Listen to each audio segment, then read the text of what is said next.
Hi friends, Shri మాత్రే నమః. ఓం నమ శివాయ. ఓం శ్రీ సాయిరామ్. ఛానల్లోకి స్వాగతం అండి.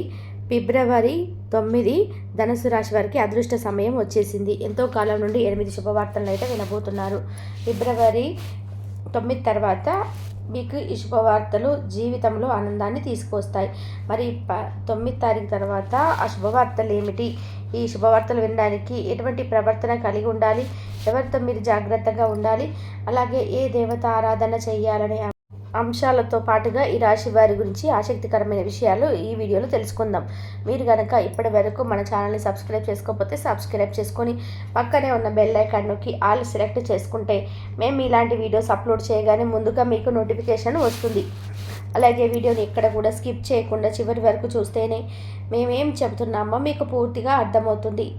మిగిలిన రాశులన్నిటిలోకెల్లా ఈ రాశి వారిని చాలా ప్రత్యేకమైన వారిగా జ్యోతిష శాస్త్రంలో చెప్పబడింది.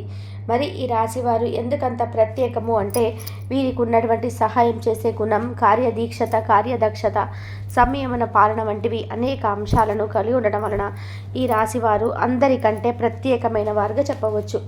అయితే ఈ రాశి వారు ఈ సమయంలో జాగ్రత్తగా ఉండాలి.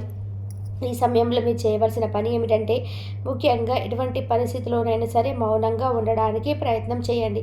ఇలా గనక మీరు కొద్దిగా ఓర్పు పట్టి మౌనంగా ఉన్నట్లయితే ఇప్పటిదాకా మీరెవరు వినని పదే పదే శుభవార్తలు మీరు వింటారని చెప్పడంలో ఎటువంటి సందేహం లేదు. అయితే మీ ముందు నవ్వుతూ మాట్లాడే కొందరు వ్యక్తులు వెనుక నుండి మీ నాశనం కోరుకుంటున్నారు. వారెవరు అనే విషయం ఈ వీడియో చివరి వరకు చూస్తే మీకు అర్థమవుతుంది. ముఖ్యంగా 3 వ్యక్తులు మీ జీవితంలో పైకి ఎదగకూడదని మీ నాశనాన్ని కోరుకుంటూ ఉన్నారు.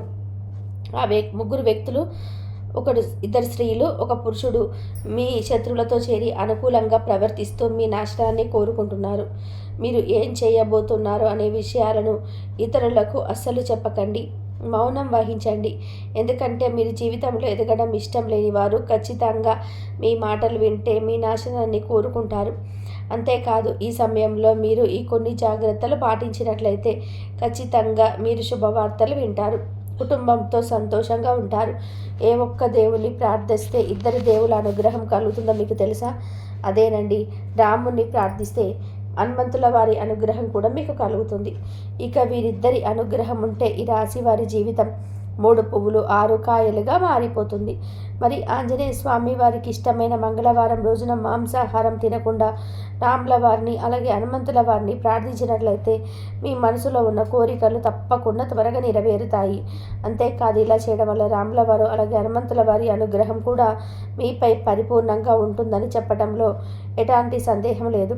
ఈ రాశిలో చాలామంది శని దోషాలతో బాధపడేవారు. అంటే ఏలినాటి శని, అర్ధమ శని, అర్ధాష్టమ శని, ఇలా అనేక రకాల శనితో కలిగే ఎటువంటి దోషాల నుంచి బయటపడాలి అంటే మంగళవారం నాడు ఆంజనేయ స్వామి వారిని విశేషంగా పూజించాలి.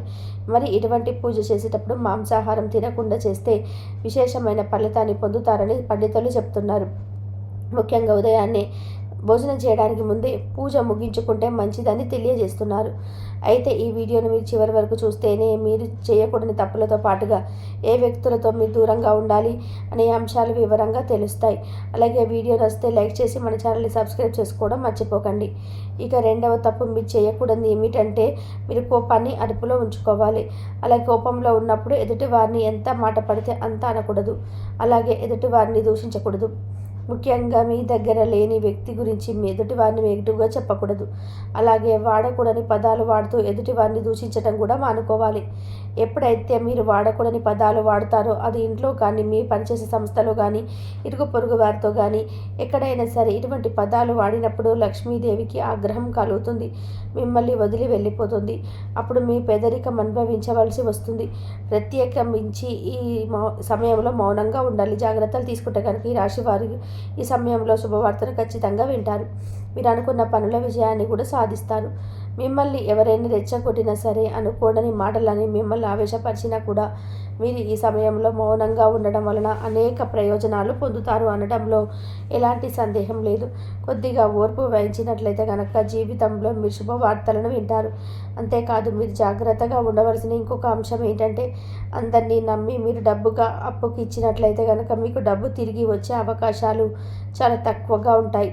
ఈ విషయాన్ని మీరు గమనించాలి. ఎందుకంటే ఎవరిని పడితే వాళ్ళు నమ్మి డబ్బు ఇచ్చినట్లయితే మీ అవసరాలకు డబ్బు లేక మీరు చివరికి ఇబ్బంది పడవలసి వస్తుంది. మనకి ఉన్నంతలో దానం చేయడం, హెల్ప్ చేయడం తప్పు కాదు. కాకపోతే మనం చేయలేని సహాయాన్ని కూడా మీరు భుజాల మీద వేసుకొని చేయడం వల్ల మీరు చిక్కుల్లో పడే అవకాశం ఉంటుంది. ఈ విషయాన్ని మీరు గమనించాలి. ఇక ఆర్ అనే అక్షరంతో పేరు మొదలయ్యేవారు ఎవరైనా ఉంటే అటువంటి వ్యక్తుల వల్ల మీ జీవితంలో కష్టాలు అధికంగా వస్తాయి. కాబట్టి అటువంటి వారు ఎవరు ఉంటే పరిశీలించి వారికి దూరంగా ఉండడం మంచిది. అలాగే కష్టాలు ఉన్నవారికి మీకు వీలైనంత సహాయం చేయడం వలన మీరు అదృష్టాన్ని పొందవచ్చు. అంతేకాదు, ఈ రాశివారు ఎవరైనా మంచి పొజిషన్కి తీసుకువెళ్ళాలి అనుకుంటే అలా చేసే శక్తి ఈ రాశి వారికి ఉంటుంది. వీరికి ఉన్న పలుకుబడిని ఉపయోగించి వీరికి కావలసిన వారిని అందలం ఎక్కించగలుగుతారు. వీరెవరిని కూడా గుడ్డిగా నమ్మకూడదు. మీకు ఏదైనా కష్టం వచ్చినా ఎదుటి వారితో చెప్పడం కంటే కూడా ఆ దేవుడి వద్ద చెప్పుకోవడం అనేది చాలా మంచిది. అంతేకాదు, ఒక రకంగా దేవుడి దగ్గర చెప్పుకోవడం వల్ల మీ కష్టాలను దేవుడు విని వెంటనే తీరుస్తాడు. ఎందుకంటే ఈ సమయంలో మీకు దైవ బలం కూడా అండగా ఉంది. ఇక మీలో ఉండే నెగిటివ్ ఆలోచన కారణంగా, అంటే నేను చేసే పనులు విజయం సాధిస్తానా లేదా, నేను చేసే పని కరెక్ట్గానే చేస్తున్నానా లేదా అనేది ఆలోచనతో ఉండడం వల్ల మీరు చేసే పనిలో పొరపాటు జరిగే అవకాశం ఉంటుంది. అందువల్ల ఎటువంటి నెగిటివ్ ఆలోచన లేకుండా దేవుణ్ణి నమ్మి దైవం మీద భారం వేసి మీరు పని చేసినట్లయితే ఖచ్చితంగా మీరు విజయాన్ని సాధిస్తారు. అలాగే పని ప్రారంభించే ముందు దేవుణ్ణి తలుచుకోవడం మాత్రం మర్చిపోకండి. పి ఇంకా ఎస్ అనే అక్షరాలతో పేరు మొదలయ్యే స్త్రీలతో జాగ్రత్తగా ఉండాలి. వారిని నమ్మి అన్ని విషయాలను వారితో చర్చించకూడదు. అంతేకాదు, వారికి ఎంత దూరంగా ఉంటారో మీకు అంత మేలు జరుగుతుంది. అలాగే ఆర్ అనే అక్షరంతో పేరు మొదలయ్యే మగవారు కూడా ఈ రాశిలో దూరంగా ఉండాలి. ఎందుకంటే ఈ ఇద్దరు స్త్రీలు ఇంకా పురుషుడు మీ నాశనాన్ని కోరుకునే వారిలో ఉండే అవకాశం ఉంది. ముందుగా చెప్పుకున్న విధానంగా ఈ అక్షరాలతో పేరు మొదలయ్యే ఇద్దరు స్త్రీలు అలాగే ఒక పురుషుడితో మీరు జాగ్రత్తగా ఉంటే మీ జీవితంలో మీరు ముందుకు వెళ్తారు. అలాగే మరిన్ని యోగవంతమైన ఫలితాలు పొందడానికి ఈ సమయంలో మీరు చేసుకోవాల్సిన దేవతారాధన చూసుకున్నట్లయితే గురువారం నాడు దత్తాత్రేయ, దక్షిణామూర్తి వంటి గురుస్వరూపాల ఆలయాన్ని దర్శించుకోండి. మాస శివరాత్రి రోజున అభిషేకం చేయించుకోండి. అలాగే సోమవారం నాడు శివుడికి విశేషంగా పూజ చేసుకున్నట్లయితే జీవితంలో ఉన్నతి పొందుతారు. చూశారు కదండి, ధనుసు రాశి వారు ఈ సమయంలో ఏ విషయంలో జాగ్రత్తలు తీసుకోవాలి. అలాగే ఫిబ్రవరి 9 తర్వాత మీకు ఎటువంటి శుభవార్తలు వినబోతున్నారు, అలాగే ఈ సమయంలో మీకు ఏ వ్యక్తులతో జాగ్రత్తగా ఉండాలనే అంశాలతో పాటుగా ఈ సమయంలో మీరు చేసుకోవాల్సిన దేవతారాధన గురించి ఈ వీడియోలో మనం వివరంగా తెలుసుకున్నాం కదా. ఈ వీడియో మీకు నచ్చినట్లయితే లైక్ చేయండి.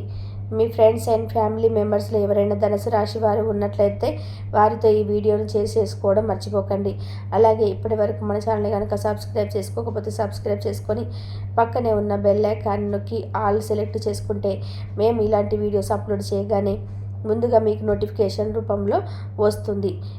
కాబట్టి ధనుసు రాశి వారు ఓర్పు పట్టి మౌనంగా ఉన్నట్లయితే ఇప్పటి వరకు ఎవరు కూడా వినని శుభవార్త పదే పదే ఇప్పుడైతే వింటారు. మీ ముందు నవ్వుతూ మాట్లాడే కొందరు వ్యక్తులు వెనుక నుండి మీ నాశనం కోరుకుంటున్నారు. వారెవరు అనే విషయం ఈ వీడియో చివరి వరకు చూస్తే మీకు అర్థమవుతుంది. ముఖ్యంగా మీ జీవితంలో 3 వ్యక్తులు మీరు ఎదగకూడదని నాశనాన్ని కోరుకుంటున్నారు. ఆ 3 వ్యక్తుల్లో 2 స్త్రీలు, ఒక పురుషుడు మీ శత్రువులతో చేరి మీ శత్రువునికి అనుకూలంగా